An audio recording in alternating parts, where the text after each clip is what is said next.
Okay, a very good morning to all of you and welcome to DGAP's morning briefing. My name is Guntram Wolff and I'm the director of the German Council on Foreign Relations, and today I'm really pleased to host a discussion on the race for digital dominance, China and the geopolitics of new technologies. Before I introduce our speakers, let me express my gratitude to the entire DGAP team that has put this together, Milan Nitsch, Tim Rühlig, and of course the events team, Julia Lueva, and many others who've worked very hard to make this series a reality. In DGAP's morning briefing, we want to discuss the pressing issues of geopolitics, that concern Germany, that concern Europe. And today, as the title suggested, we want to talk about digital dominance and the role of China. With new technologies such as 5G and artificial intelligence, China has developed a strategic approach to standard setting. We will examine the Chinese strategy that challenges Western economic dominance, especially in crucial infrastructures, and discuss potential responses from a European point of view. With me today are three really excellent speakers who are experts in the field, and they will speak in alphabetical order. Rogier Creemers is assistant professor and lecturer in modern Chinese studies at Leiden University. A very warm welcome to you, Rogier. Second speaker is Kristin Shi-Kupfer. She is professor of contemporary China studies at Trier University and also an associate fellow at the MERICS Institute here in Berlin. Welcome to you also, Kristin. And last but not least, my colleague Tim Rühlig. He's a senior research fellow in our Center for Geopolitics, Geoeconomics and Technology at the German Council on Foreign Relations. As usual, we want to each of us to speak for 5, maximum 7 minutes. We want to make it as interactive as possible. And after the first 30 minutes in which we will talk among ourselves and each of us, we open the floor to you, our esteemed audience, for your questions and remarks. Without much further ado, let me give the floor to you, Rogier. Thank you so much for joining us this morning from Leiden. And thank you indeed very much, Guntram, and the entire team at DGAP for this lovely invitation. It's a pleasure to talk to you today. What I would like to focus on when we talk about Chinese digital dominance is what does the technology world look like from the perspective of Beijing? And I think here one of the biggest points of departure that we need to go into is the extent to which digital policy making in Beijing is dominated by domestic considerations. The first of these domestic considerations is economic. Even after 4 decades of breakneck economic growth, China's GDP, on the one hand, has grown spectacularly from about $1,000 per capita in 2000 to about $12,000 per capita now. But that is still only a quarter of the GDP of the wealthier EU member states like Germany or the Netherlands. In other words, for China to achieve levels of prosperity similar to ours, they still have to quadruple their per capita GDP. And they need to do that at a point where much of the low-hanging fruit that enabled Chinese development has been culled.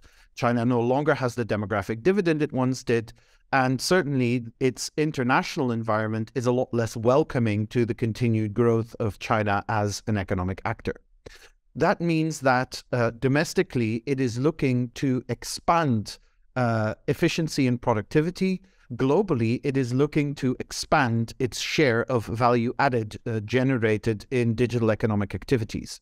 To give one example, when you buy an iPhone, which would cost 900 or 1,000 euros in a shop in Europe, only 50 or 60 euros of that stays in China as part of the assembly process, as the value generated during that process. In other words, China isn't going to get rich off of building stuff for other countries. Increasingly, it wants to move into those activities that generate even higher returns And those activities can be found in intellectual property, in standard setting, about which I'm sure Tim will talk a lot more, about building brands and about building technological competitiveness. That is one element. Obviously, that requires continued and expanded access to global markets, to global resources, to global technologies, and to the global talent pool, which in the area of cutting-edge technology is still very small.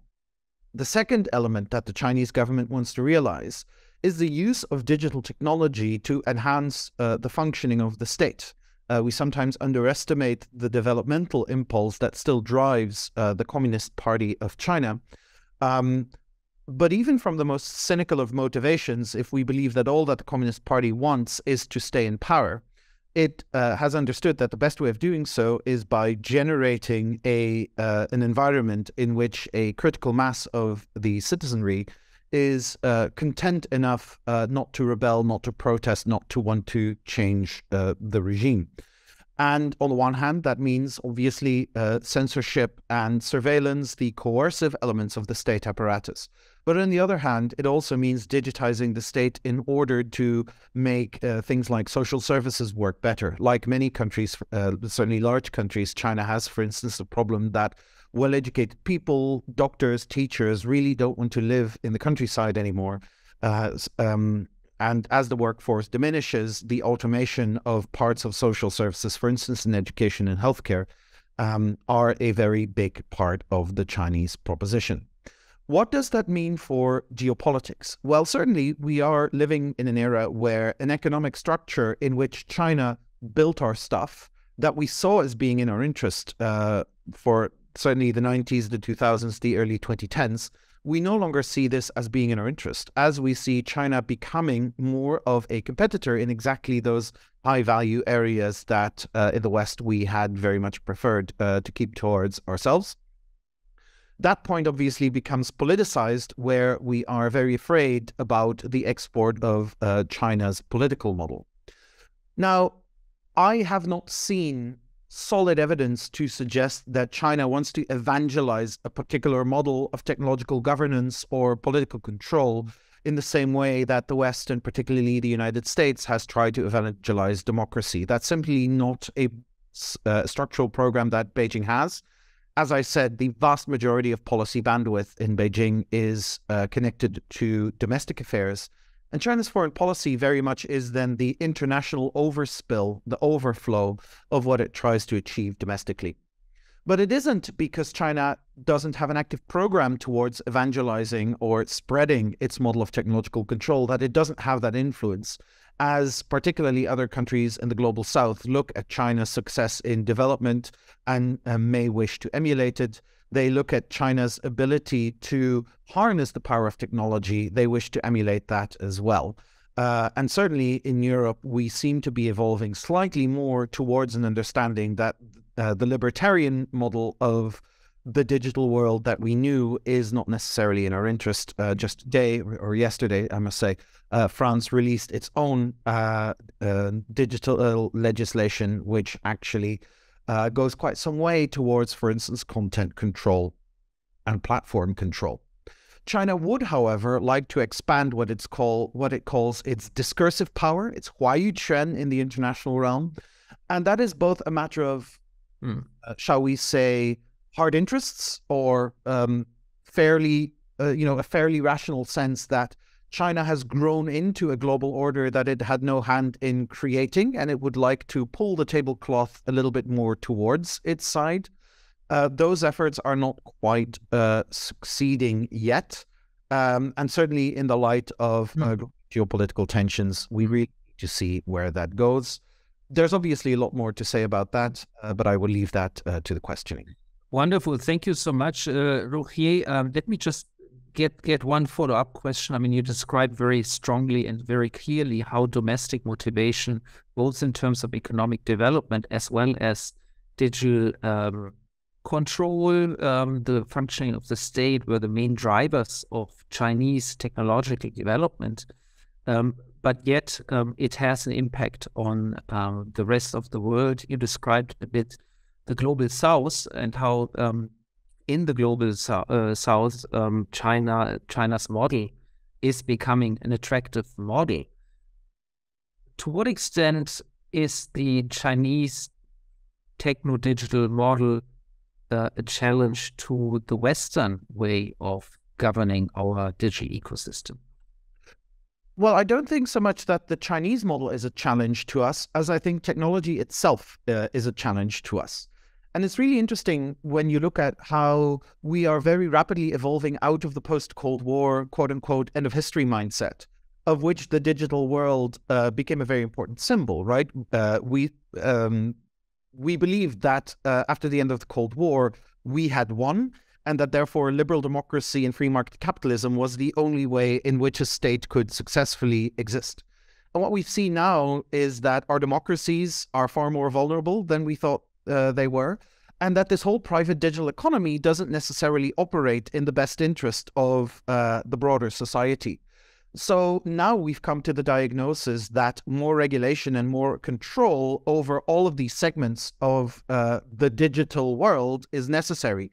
Whether it is manufacturing chains in semiconductors, where in the Netherlands, obviously, we've been having quite the conversation, or whether it's a better regulation of those large platform companies that have such a big impact on the way that we live our lives every day and the way that we communicate.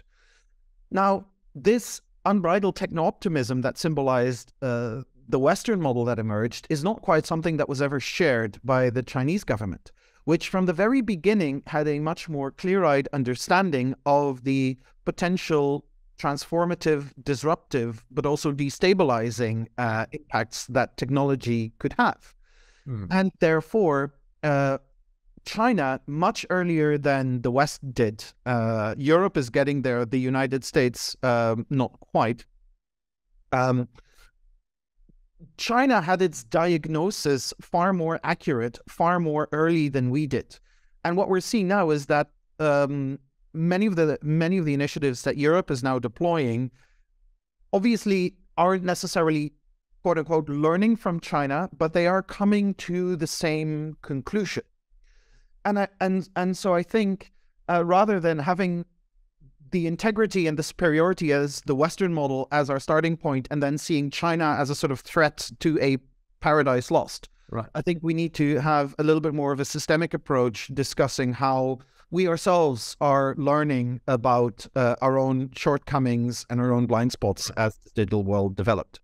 Wonderful. Thank you so much, Rogier. And I think a very stark and strong warning that, of course, an unregulated and unfettered Western technological system is a cause of also societal disruption, which we have seen amply documented both in the United States as in the European Union, and where, of course, a lot of policy making is already on course. Whether it's enough, it's a different debate. Today we discussed China. So let me move to Kristin. Thank you so much for joining, and please, up to you for your opening remarks.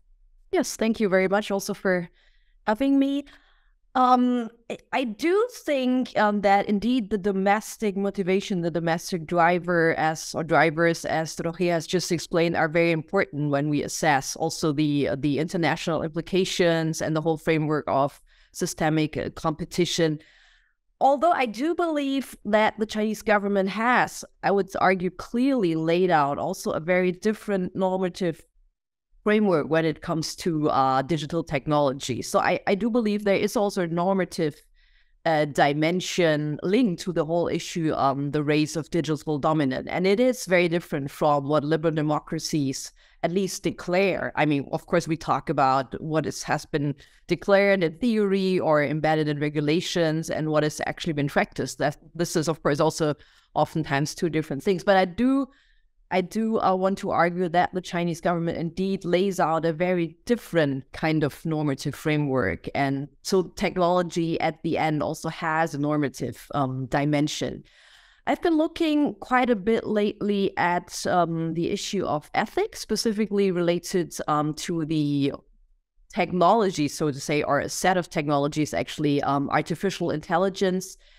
And on the one hand, the Chinese government has been very active in regard to everything that concerns AI ethics, very active in standard setting, specifically related to AI ethics, but also to ethics and digital technology in general. And I think that's something also to really take note of, and to, as Rogier also said, to acknowledge that the Chinese government has been far more smart or wise, you could even argue, in foreseeing the importance of that dimension and digital technologies, the transformative dynamics.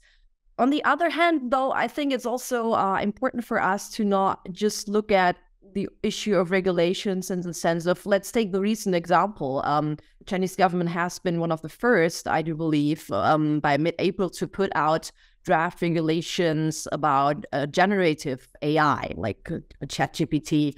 And Rogier and colleagues have done an excellent analysis on that, by the way. And I do think, of course, this is something to take note to, also in the sense of acknowledge the Chinese government, but we do have to look beyond just the, so to say, one level of the regulations, which clearly regards companies and the activities of companies, IT companies, as a threat to social stability. This draft regulations also put a very heavy emphasis on transparency regulations for companies, the protection of users. But this, again, could be from a liberal democracy value point of view, very much to be praised, could be even contrasted with the United States, which oftentimes doesn't pay so much attention to data security or private data protection. But on the other hand, I do think it's important to realize that as part of those regulations, the ethical dimension is often very upfront framed as mainly serving CCP, the Chinese Communist Party, unity and stability. And for example, ethics also oftentimes means content censorship, as this latest draft regulations on generative AI also very clearly state that companies have to fulfill certain license and transparency requirements, which, again, from our point of view, is a very progressive and important part, but also have to comply with socialist moral values. And this is a very vague term, obviously, and has been used and can be used for various purposes, also given the latest developments, which is linked to ethics to some degree. The anti-espionage regulations have been widened, saying that everything that concerns national security, socialist values, social stability, moral ethics could be declared a national security or a national interest threat. And this could be used against Chinese domestic companies, Chinese domestic, let's say, journalists, but of course also against foreign actors, foreign companies, or foreign CEOs. So I do think it's important to really look at the issue of ethics from multiple perspectives. I would like to end with a note going beyond the Chinese government, which again has been taken a very active approach on that, and clearly also offering that, as you mentioned, Guntram, as an alternative framework to non-liberal democracy governments. That interestingly, Chinese society, Chinese IT experts, Chinese private entrepreneurs has been driving the debate on ethics and digital technology for quite some time. So I think it's also important to note that when we talk about China, there is still a certain degree, and if we have been seeing this in the whole issue of IT company regulations and oftentimes also the political motivations that the Chinese government is regulating companies like Alibaba and Tencent. They say it's against, and it's in the framework of anti-monopoly, but companies sometimes tend to have a very different interests when it comes to ethics, and also rightly argue, well, you regulate us, the IT companies, but what about you, the government agencies, right? Do those regulations and your standards of ethics in terms of privacy protection also apply to you, the Chinese government? Wonderful. Thank you so much, Kristin. And let me just also for you one follow-up question. You mentioned very much this concept of ethics and how China uses ethics also to advance, of course, the interests of the Chinese Communist Party, but also to sort of transport their value societal system. Now, when you compare that with what Western regulators do, they do, of course, ask companies like ChatGPT to fulfill certain ethical standards themselves. I mean, for example, the principle of non-discrimination, no racism, etc., etc. I mean, all of these things are being trained very actively on Western AI systems. So if you compare those, I mean, so what is the main difference in terms of comparison? Is it the governance and sort of basically the fact that here it's a democratic system asking for it, and there it's the Chinese Communist Party? Is it, I mean, the degree to which the ethical standards intervene into what the programs actually produce? I mean, how would you compare that? Yes, thank you very much. Very important question. Well, there's at least, I would say, two levels to look at this. The one is, again, the political, ideological level. Of course, you could also argue that a liberal democracy also has a certain set of a specific ideology, but I would argue it's a set of values. It's at the core about pluralism. You can object, you can argue. Also, from the user perspective, you have the opportunity to shape those policies. We have independent media who can report on that. That's all missing in China when it comes to arguing what, for example, those regulations specifically should contain, or what would really the actors who would have to fulfill certain requirements. Is it going beyond the companies? Is it as also the state companies?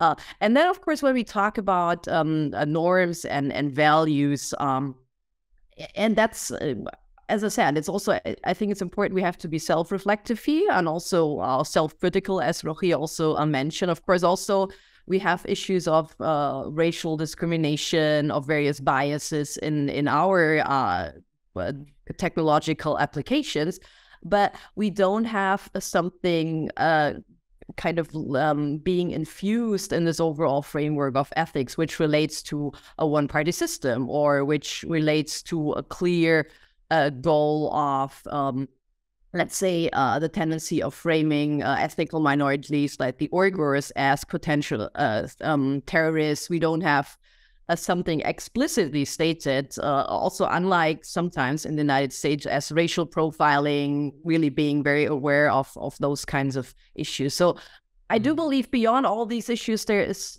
the issue linked to the one party system in China and the overall goal of preserving its power.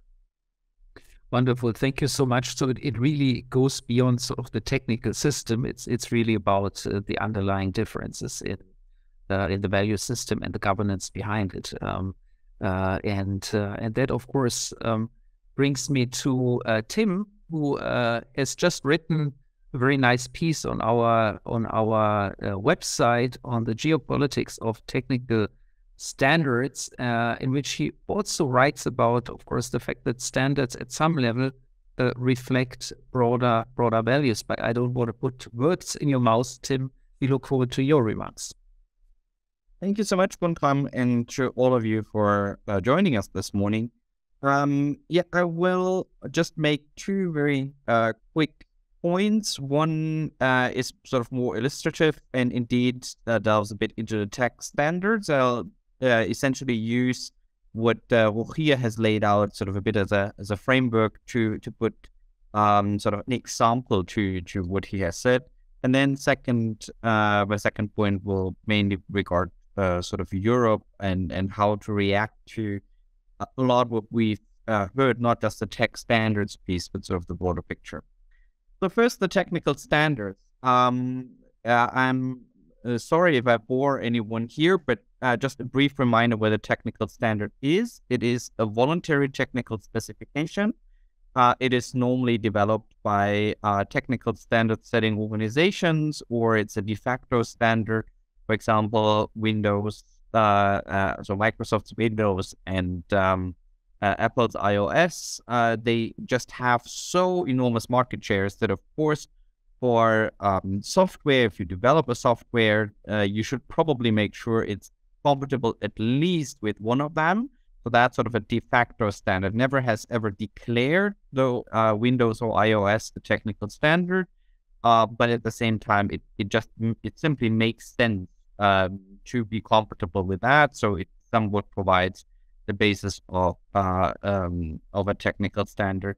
And here, I think this is quite illustrative also of what technical standards try to do. They try to enable sort of the compatibility of different technologies or products with one another. And we're surrounded by it. Normally, we don't really notice it. The A4 paper, USB, Wi-Fi, all these are technical standards. We notice them when they don't function as well as we would like. So the power plugs, we still need adapters around the world. That's when we sort of notice, oh, there's not one technical standard around the globe. Now, how is this sort of plugging into what Rogier said? How are the Chinese sort of using this? China has become much more influential in international technical standard setting. That is in international standard developing organizations. It is also through the spread of de facto standards from China. Now, it has certainly a domestic economic dimension that Rogier mentioned. Technical standards are very much developed to upgrade and get more innovative. So to not just serve as a basis upon which competition happens, but also there is a competition over technical standards and quality in technical standards in China, which is quite different from us, because we rather sort of normally approach it as sort of a basis upon which we then see such competition. And it has a patents dimension. So plenty of technical standards include standard essential patents. So you have those patents that you need to fulfill the actual standard. So here, that becomes more and more also an issue of national competitiveness as information and communication technology is penetrating a larger set of products, and therefore also sort of royalty fees for ICT technical standard patents need to be paid. So it becomes a distributive role here. It also bears for digital authoritarianism, or sort of the state dimension that Rogier has mentioned, because technical standards, and I think Kristin has said this quite well about sort of more generally, not specifically on the tech standard side, are simply not value neutral. I mean, you have a common problem. Say you want to have a wireless area network, and then the question is, how do you actually do this? What is your VLAN standard, so to say? And we have agreed globally to Wi-Fi, but there has been a Chinese alternative as well that was less protective of privacy. So then the question is sort of, what do you pick? There's always different solutions, and they may look technical sort of on the outside, because if you look at the technical documents, of course, not one says we protect privacy and the other says we do not protect privacy, but they provide sort of technical solutions to that, but they have implications inscribed in these technologies. And in that way, I think who sets technical standards certainly carries also a values dimension. And then finally, sort of on the international side, technical standards can come with enormous power. If that's just if it's a global standard, it may be sort of less obvious, but technical standards, as the power plug example shows, does not need to be global. It can also be regional, and China tries to push out and promote a lot of its own standards as part of the Belt and Road Initiative. And thereby we sort of see spheres, technological spheres sort of emerging. And that can create lock-in dependencies. If you need the technology from one supplier or from suppliers from one country to still maintain or further build out your critical infrastructure, your digital critical infrastructure, then of course you will probably think twice whether you can go against the core interest. I skipped the second point. As I see, my 5 minutes are up. I'm sure we will talk about Europe, what that all means for us in the. Well, wonderful. Thank you so much, Tim. And let me already remind our audience that to raise your hands, please, so that I can get you to ask questions, but also put questions in the chat if you prefer. But we do prefer if you actually want to speak live here on camera. And Tim, just one follow-up question, since you didn't talk much about Europe. I mean, so can you say a word about what is the right approach to this? I mean, it is sort of obvious that China, as a rising power, a rising technological power, will increasingly set standards. I mean, that's a natural, I would say, development. Now we are not used to it because we sort of used to live in a world where Western and to a large extent actually also US standards were dominating many digital spheres. Now the world gets more fragmented on standards. Is there going to be, I mean, do you see some progress in terms of actually talking with each other between China, the US, and Europe on some certain minimal standards so that compatibility of systems is ensured? Or on the contrary, do you rather see sort of really a divergence and really more active and aggressive use of standards to separate the technological spheres much more strongly than we are seeing it already? What is so fascinating and interesting about technical standards is that, yes, they are certainly sort of a subject of competition and if you like, also of systemic rivalry between China and the West. But technical standards, to be effective, require a broad acceptance, not least by the market. So if you want to have an effective technical standard, you somewhat need to cooperate and need to agree. And all sides see that. So it is interesting that such a cooperative sphere or arena has become subject of the geopolitical contestation between the United States and China primarily, and Europe being part of this. So it's not an option to not cooperate or not talk to the Chinese in this regard. What I think is sort of the tricky angle for us Europeans is that we would like to preserve the standardization approach that we used to have internationally, which was mostly private driven, because it has worked to our advantage. We are quite strong in this. Together with the United States, yes, but Europeans punch above our economic weight in this for decades. And at the same time, what is quite different in the Chinese approach is that state institutions are much more involved in technical standard setting. They even represent China in many international organizations. So the link between a political agenda and technical standard setting in China is just more closer.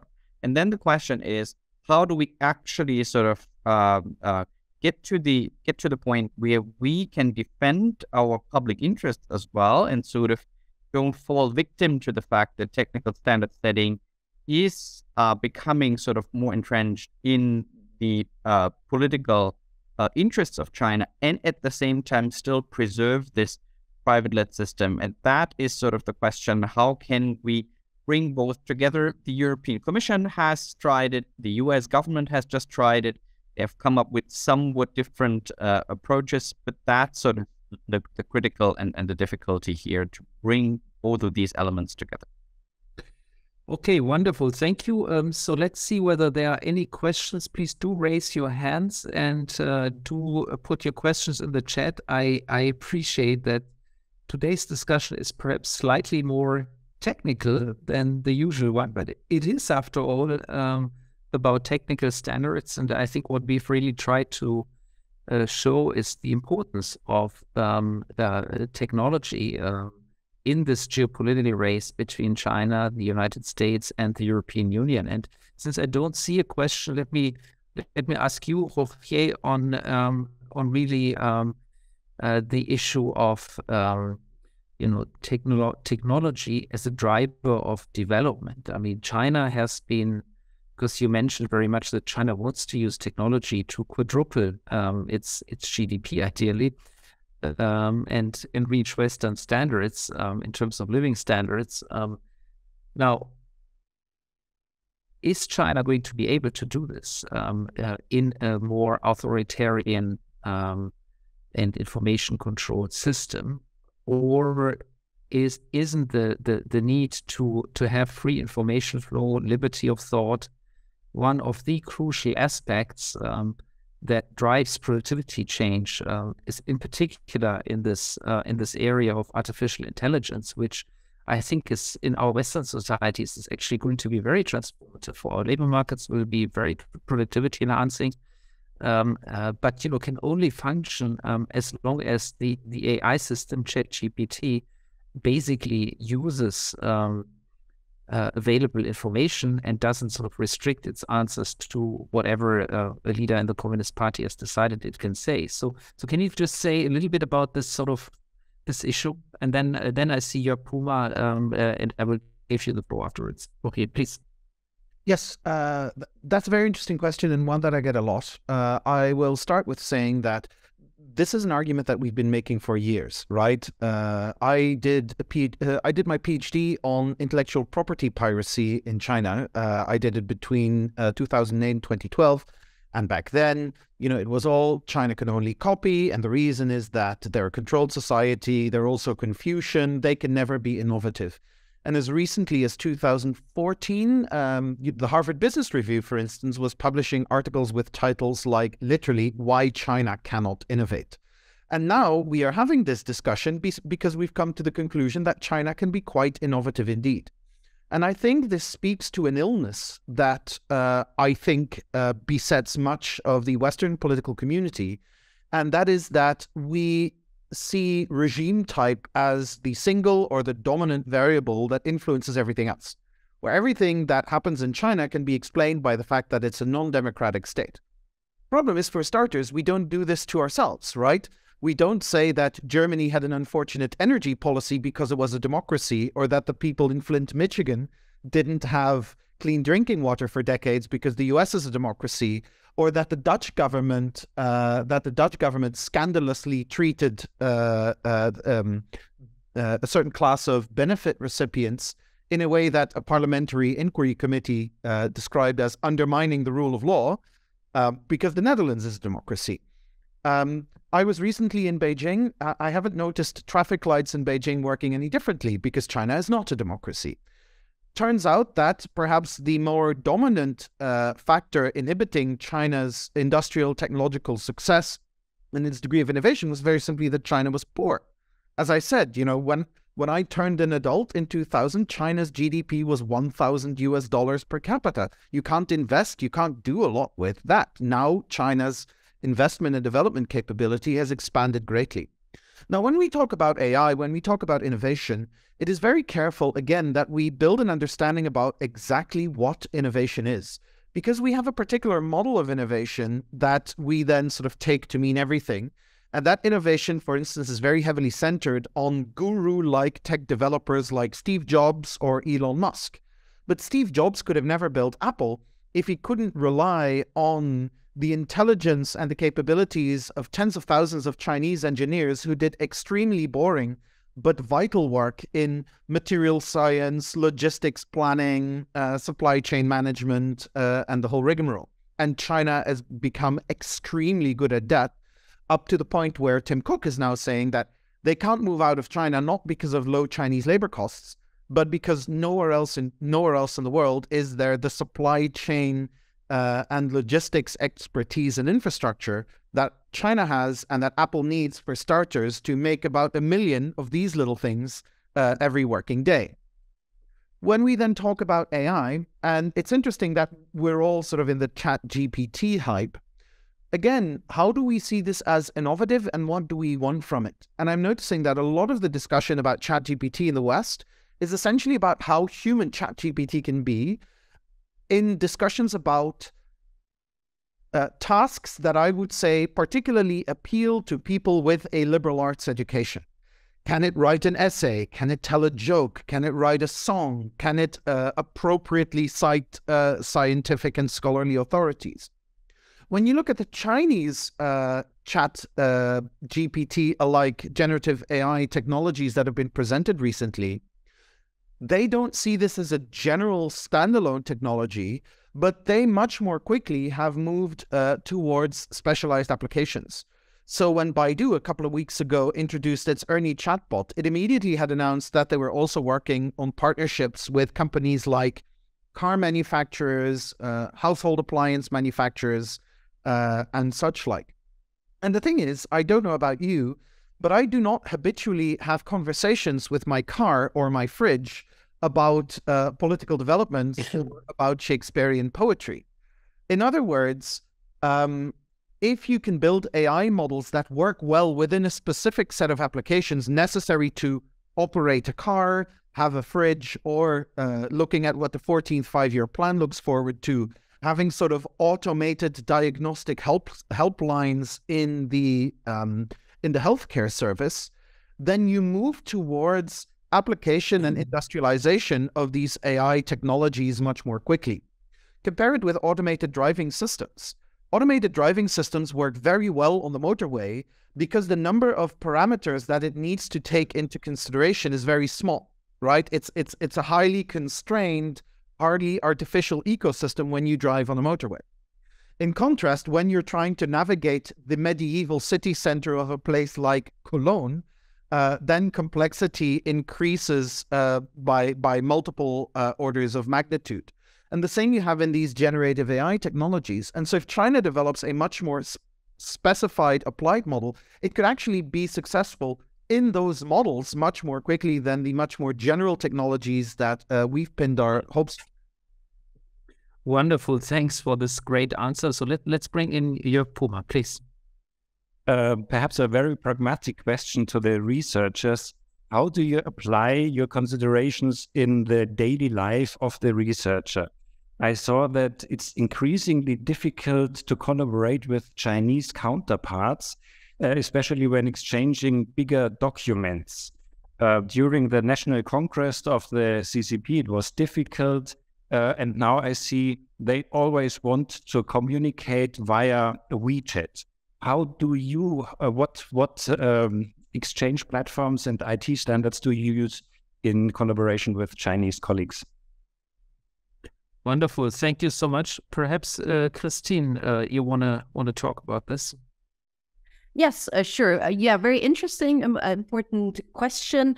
Well, WeChat, I do believe WeChat is important to use for specific context. For example, I do also a lot of research on the content side of things. So of course I have to look at WeChat and get the data and analyze it. But yeah, for exchanging, like, let's say, general comments or messages, I also do use it with individual Chinese colleagues. But if it comes to more complex documents, we use emails system or platforms, which of course the Chinese have to use a VPN or other encryption technology, like platforms like Signal, for example, or Dropbox, which is getting increasingly difficult, or has been already difficult for Chinese researchers to assess. Teams still works normally quite well in terms of also sharing data and having calls. But yeah, that's also from the Chinese research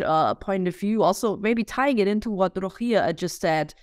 For Chinese researchers, of course, the overall issue of, as Tim also laid out, having a different set of regulations and linked to content and censorship and ideology, it's getting increasingly difficult to access international databases or international research databases because the Chinese government doesn't want the full flow of information or publications to be seen, for example, by Chinese colleagues. And interesting also for us, restricting the access to a certain set of Chinese journal articles or Chinese journals and publications from abroad. So I think ideology, political differences do play a role, are clearly laid out and are impacting research already. I mean, we have a technological decoupling also ongoing in terms of software, of communication platforms and databases. And this is harming international collaboration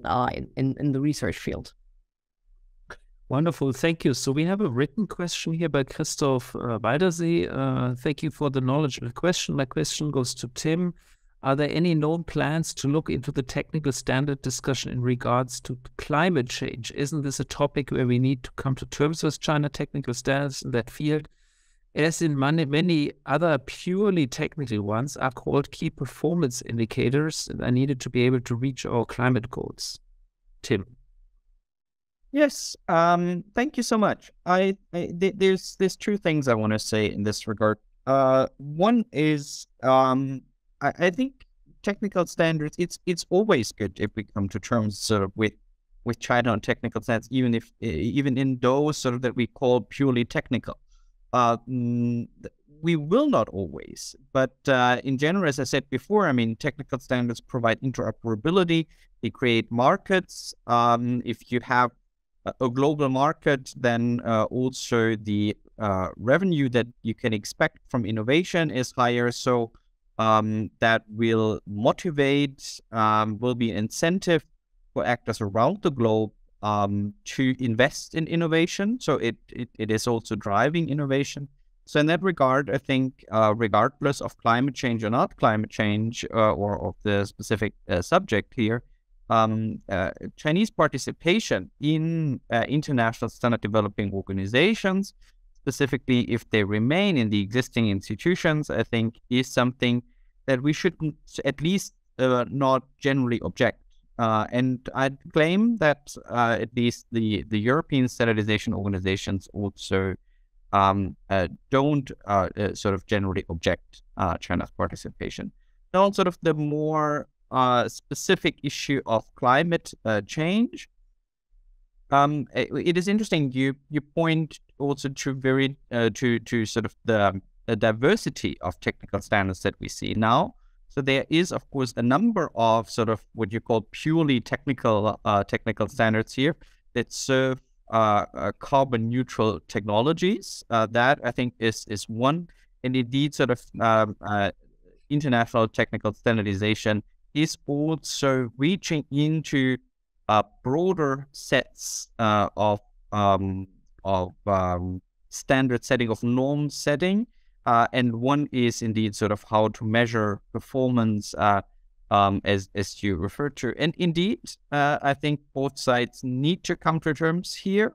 There is a strong interest from China's side as well to participate and get influential in this field.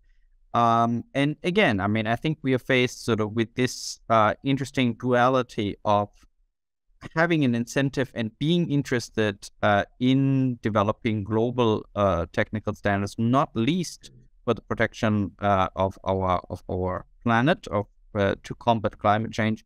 But at the same time, sort of we have this competitive aspect. But maybe one final sentence here. In the end, what we do see, and that goes beyond combating climate change, probably for 90% of global technical standards, I would still claim it's quite unproblematic from a political viewpoint to cooperate with China or to treat China just as an actor like anyone else.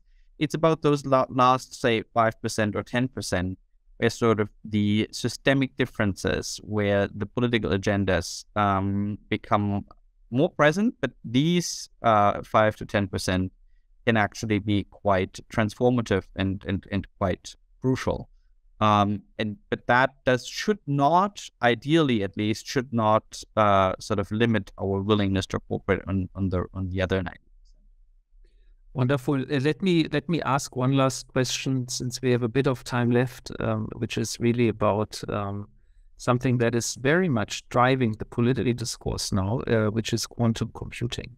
Quantum computing as not only the area of major sort of technological progress in terms of computing power, but also really major risks to standards, to old computer systems that are based on the traditional binary computing system, the ASCII system. So basically, the worry is quantum computing could break the internet because it basically breaks our existing encryption methods, and it is so much computing power that it advances technological progress dramatically.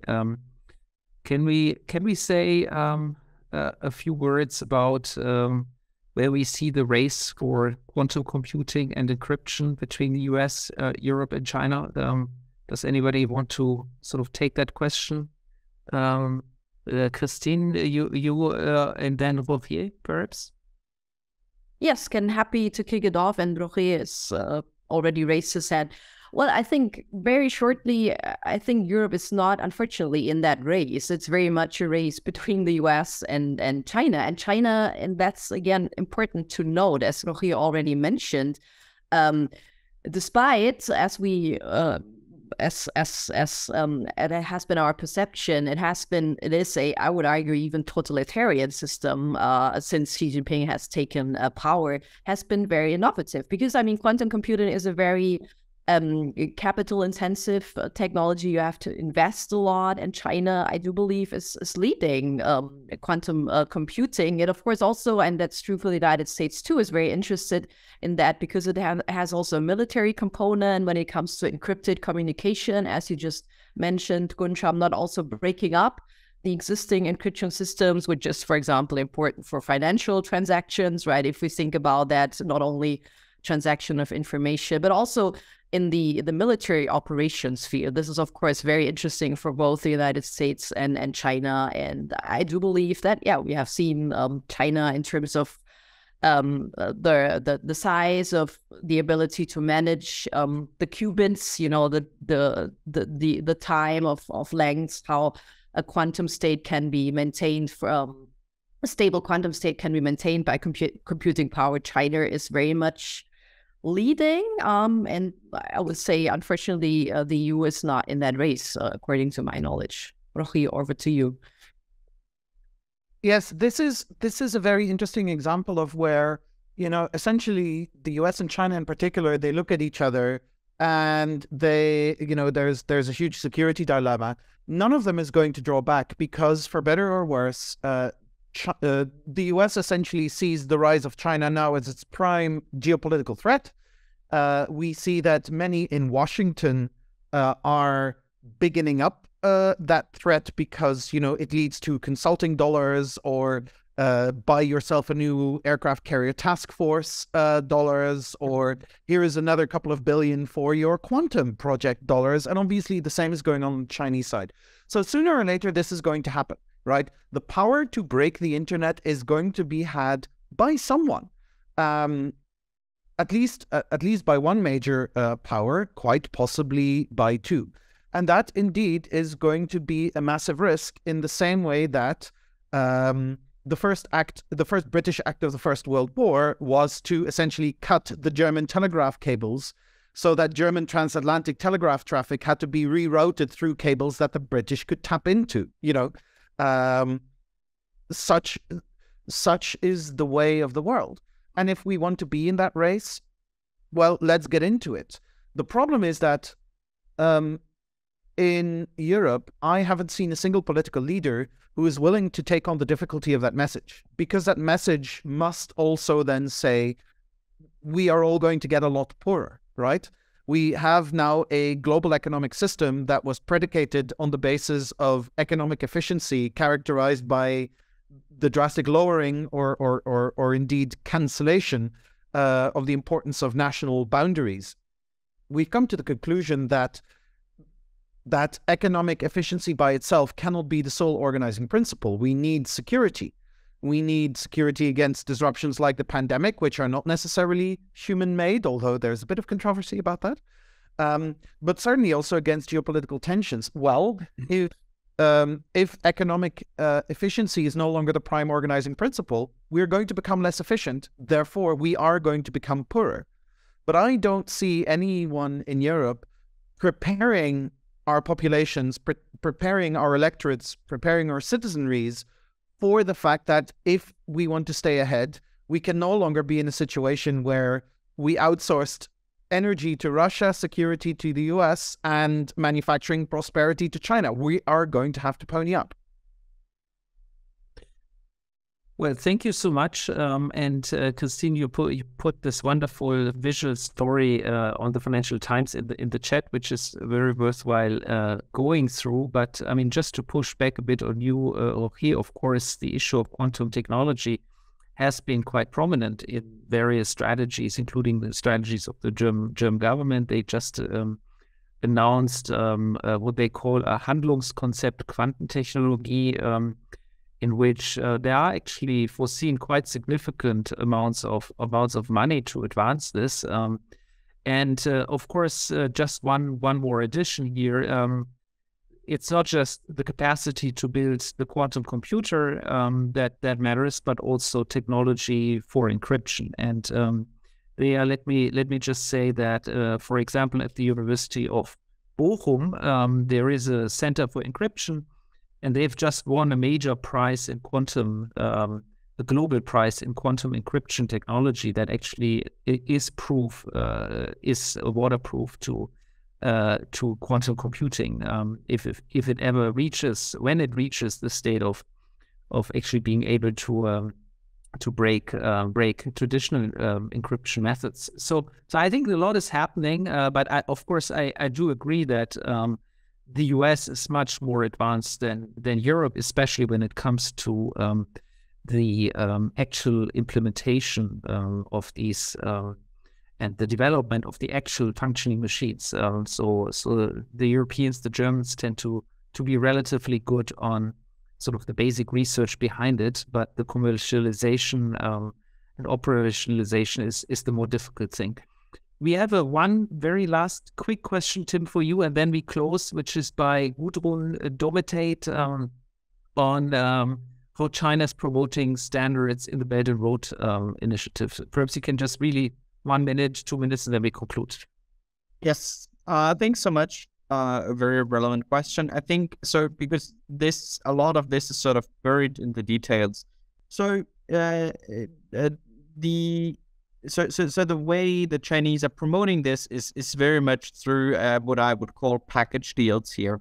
So within the Belt and Road Initiative, China provides funding, mostly loans, but not necessarily always loans, for infrastructure projects that then very often sort of go to Chinese suppliers to be for implementation. That is a well-known fact that is widely reported. What I think is sort of an inherent element of this is that these Chinese suppliers, of course, use sort of their technologies, their domestic technologies that they also use in China. And in quite a number of these technologies, they do not implement international standards, but Chinese technical standards. And that is so it's not even sort of a formal part of an agreement between this third country and China, but it's simply a matter of fact that by using that technology, you are built into that. And I just give you one very brief example that shows sort of the consequences of that. So there's a number of high-speed railway projects as part of the Belt and Road Initiative that are using digital signaling systems from a Chinese state-owned company. And these digital signaling systems are following according to the Chinese standards. They require regular maintenance, actually several times a week. They need to be maintained, updated, etc., etc. And there is no other supplier apart from those Chinese suppliers that can do so. So if you want the signaling system in these high-speed rail links, you obviously need to go back on a weekly basis to that Chinese supplier. That's what I mean by sort of lock-in dependencies. It's not anywhere written that a Chinese standard has become the standard in this country. but de facto that is the case. And that is sort of not spelled out in those BRI agreements, but in many cases it is sort of a result of the clauses in those agreements. Wonderful. This brings us to the hour. Thank you so much to you, Rogier, to Kristin, to Tim, and to you, our audience, for the wonderful discussion we've had. This will be put on our YouTube channel as usual, so that if you missed parts of it, you can watch it afterwards. Thank you so much for joining us this morning. I really enjoyed this conversation on such an important topic very much. Thank you so much.